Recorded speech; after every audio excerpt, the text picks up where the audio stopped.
Welcome back to the show with Nina and Albie, and joining us now, Chaser Anne Hegerty. Welcome, Anne. Thank you. So good to see you. Always good. And you're currently appearing on our screens in Beat the Chaser's Celebrity Special. And I know you enjoy this because you sit alongside all your fellow chasers, which you don't always do. So tell us how it works then. The idea is, instead of it being a team of people up against one chaser, it's one person up against a team of chasers. And they have to... they answer a series of questions, so we know how much money they're bringing to the table. And then we offer them the chance to go head-to-head with the team. And they will get more of a head start the less extra money they choose. Oh, look at there they all are. Oh, yeah, that's us. Terrifying lineup. Who of that great cast are you best friends with? I'm mates with all of them. I mean, yeah, we all you're quite friendly with Mark Lebet, though? I'm friendly with Mark Lebet, yes. I'm godfather. I keep saying I'm godfather. I'm godmother. Go with it. Just go with it, yeah. Must remember, yes, I'm actually godmother to his kid. Oh, that's nice. And which is sweet. I also play pairs with Paul. When we do pairs quizzing. Okay. With Lebet, I gather what's his nickname? I can't remember. Who? Mark Lebet. He's the Beast. The Beast. Yes. The Beast has lost 10 stone, apparently. So standing behind Bradley Walsh there. He's amazing. It's like an entire extra chaser. It really is. He didn't, when he lost the weight, he didn't lose any knowledge, any quiz knowledge. Oh, absolutely no. Okay, so we'll have a look at a clip from last night. This is with David James. So I'm not quite sure if you're here to quiz or if you're still pestering me to be a life model.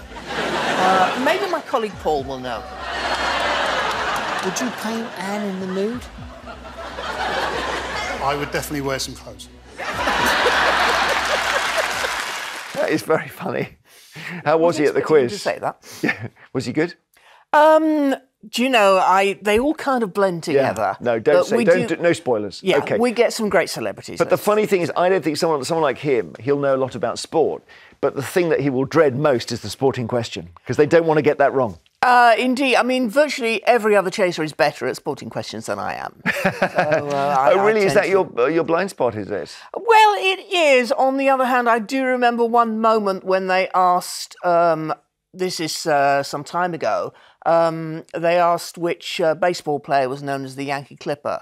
And I knew it was Joe DiMaggio. Well, everyone knew it was Joe DiMaggio, but I got to the buzzer first. Oh, which is very rare because not only do I not know much about sport, but I'm slow on the buzzer. So I felt really good at it. And Joe DiMaggio, of course, that's the great... I suppose if you're going baseball legend, you go straight there. Joe DiMaggio, yeah. Well...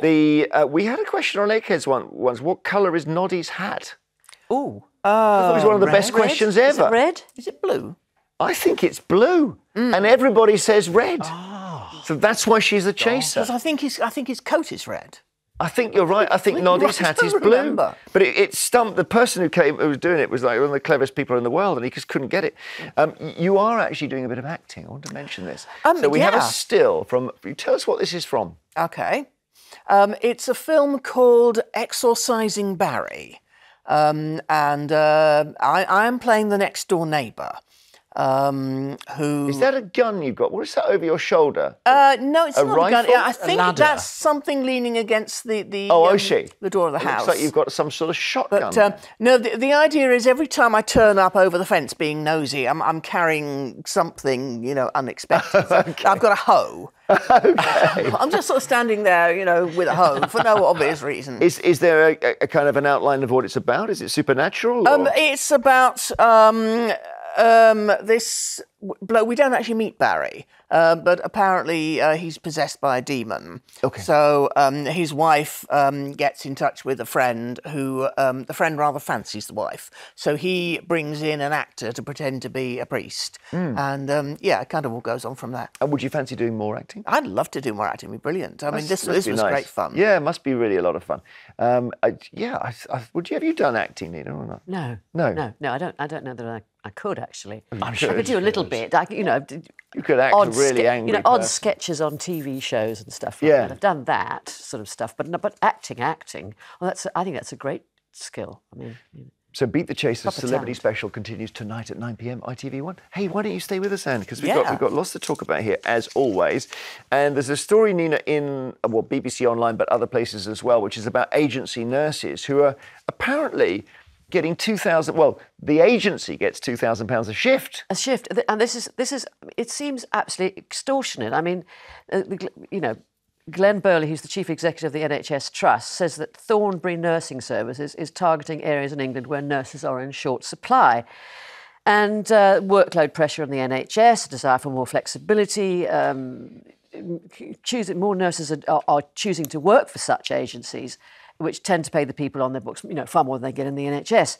And there aren't enough nurses. So is it profiteering? Because that's the accusation is it's profiteering. The defence is, well, hang on, it's a specialist nurse, it's a bank holiday, it's the very top rate, and in the end, they're supplying a need, Albie. They are. I mean, we forget in this country, because we have socialised healthcare, that actually healthcare is very expensive and we aren't burdened with the costs of healthcare. So when we see these bills for what healthcare actually costs on the market, we're always shocked. But this is how much healthcare costs. No, and it's a free market, demand-based economy, and that is how much things cost. They're providing a service, they should be paid for it. I agree that you know, demand, if somebody's willing to pay it, then it's legal, of course. But how can it be right that a nurse should be paid that much money, which is £91 per hour? Yeah, well, so it's £2,000 for a shift. Half of it seems to go to the agency, and about £800 to the nurse. There must be some VAT or something in there. I don't know, Anne. What do you think? Because I suppose just to give you a thought here, if you said these agencies can't exist, then nurses would have to stay inside the NHS, and that would be cheaper.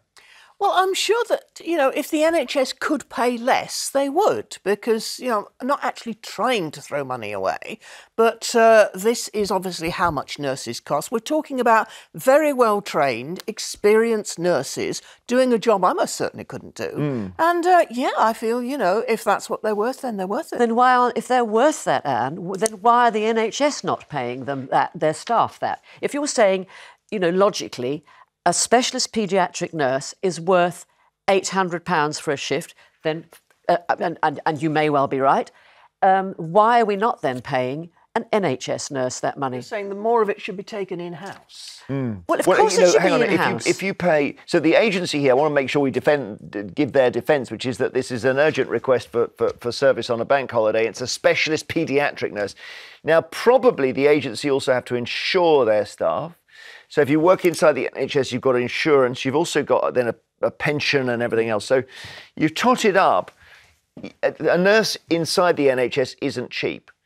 But again, we come back to this thing of if the need is there, you can just basically charge what you want. That's the problem, Albie, isn't it? I mean, it is. And look, Nina, if you want a system where nurses are being paid more because it's a free market supply and demand situation, then what you're advocating for is an American-style healthcare system. No, I'm not. And I know you wouldn't want that. No, but the reason why healthcare costs in the NHS are lower is because it's a socialised healthcare system, which means these high fees for most nurses are just not... They're not part of the economic model of the NHS. I understand that, but I'm not saying that. I don't want a private system. I'm saying that... But you want private levels of pay. I don't necessarily want, but I'm saying... I was pointing out the ridiculous situation of particular nurses who there are equivalent nurses trained to the same standard within the NHS when the great disparity in the amount of money that they are paid. OK, we've got to move on. In the Times, Albie, story about young men. This may be you, refusing to fly the nest. You're not living with mum and dad, are you? I am living with mum because I'm saving to buy a house. So I read the story and I was like, oh, my God, I feel attacked. Have the producers done this to me? Have the producers done this to me on purpose? But I did actually mention on Storm's show that I'm living at home to save to buy a house. And that is something which is discussed in this article where we see that basically a third of men between the ages of 20 and 34 are still living at home with their parents. Now, that is me. I know lots of other people in a similar situation to me. It's not just men, it's both men and women that are doing it. And it's because people want to save to buy houses, people are getting married later. I did a master's, people are in education for longer. So people don't necessarily feel the urgency to move home. And then a lot of people can't actually afford to move home. Anyone else want to declare? Practical. Anyone else living with mum and dad? Nina? What about you, Anne? My mother was departed a long time ago. OK. Anne, living with parents? Well, my mother kind of went to the other extreme. She expected kids to want to leave home once they were about 18. Yeah. And it baffled her that we didn't. I mean, she actually sold the house while my brother was still at university. Oh, wow. Okay. That's how much she wanted us to leave. It's an easier life, and I think it is more men than women, actually. And it's easier to be at home and have your mum do the washing and the mum do the cooking. And you say you're saving, but on the other hand, I think if you're living at home, you should be paying market rates to your mother or your parents. That's not very fair. Market rates. I agree. Horrible. No, you don't. You shouldn't get a free ride. You should, if you where you live, you pay for. Gosh, you sound like Thatcher. Thatcherite Nina. No.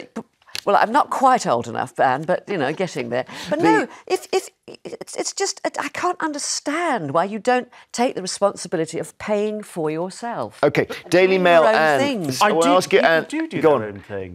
Anne, in the Mail, story about junk food and that it could take years off your life. More bad news for those of us who love a burger. So, what do you think?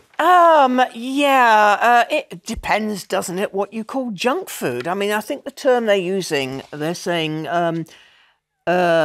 ultra-processed foods means anything made with colourings, sweeteners or preservatives. Well, I've got to admit this, full disclosure, a Chinese meal delivered last night. And honestly, what do you mean excellent? This is terrible. That's a year off my life. I love Chinese. Chinese. What do you think? Chinese food. So I'm 58. How much have I lost as a result of that meal last night? 3 minutes? 5 minutes, yeah. Yeah, 5 minutes. Yep. Well, But it was delicious. But you It's gained worth a it. wonderful experience. Worth it. Yeah, absolutely. MSG, it did have a all of lot of that. strange colours, I must say. There were some bright reds in there. I mean, I tend to do a lot of batch cooking and make my own little ready meals and put them in the freezer. So, I quite often I'm eating ready meals, but I'm the one that got them ready. Do they count as junk? I don't know. Anne was on our show about 5 years ago, and you said, and I'm quoting Anne here, I am fat because I like cake. Yes. I will continue to eat cake. Yes. That is the most viewed clip from the show we've ever had, right? It's the most pithy, succinct.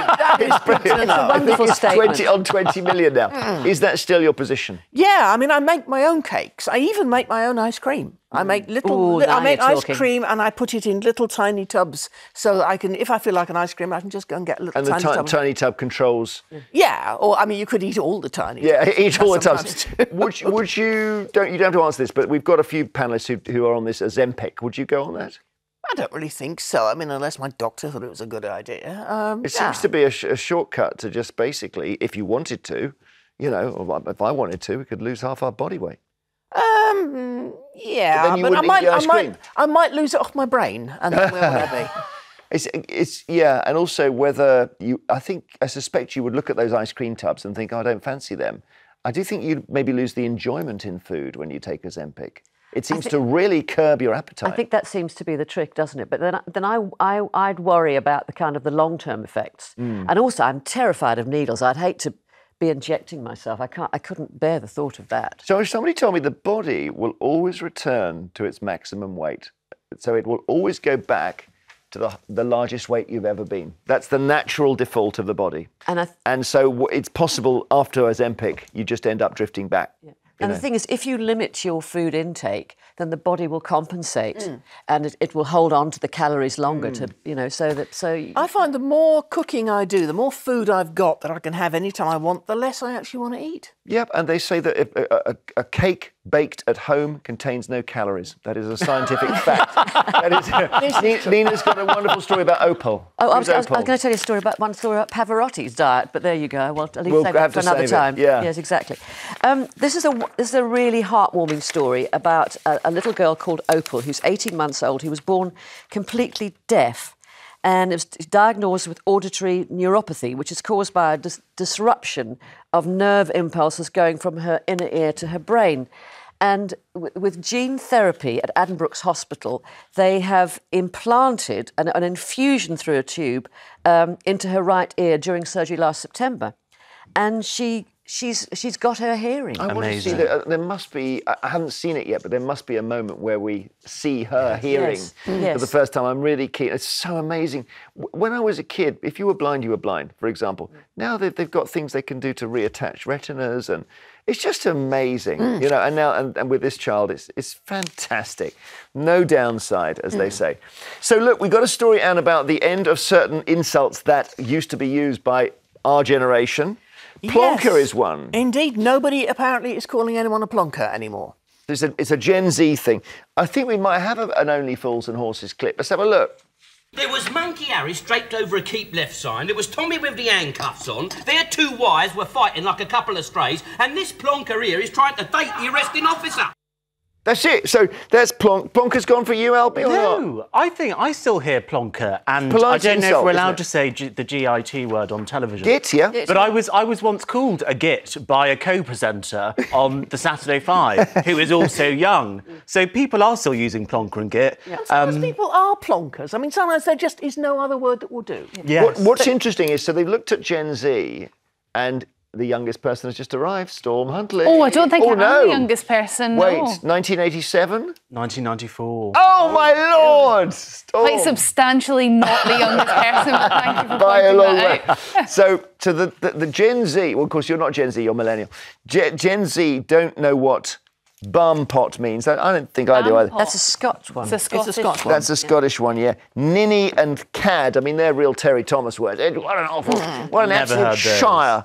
The tosspot, toe rag, pillock, plonker, they're all kind of, right, sort of, what, innocuous? I like toe rag. I always think toe rag's a nice way to describe somebody because it's somebody that's a bit naughty, but not horribly naughty, just a toe rag. It's like Old-fashioned insult. Dipstick. Dipstick is good. Giblet, people used to say at school. Okay. You're an Giblet. absolute giblet. I think young people nowadays we just swear at each other. Or lemon, or no, there must be 100 of them that have gone. But I remember growing up, you were a tube, and I always thought that was a great insult. tube. Like there's nothing, just nothing, but you're just a tubular object. Okay. Just a tube. Wally. tunnel. What's Yeah. your favourite benign insult?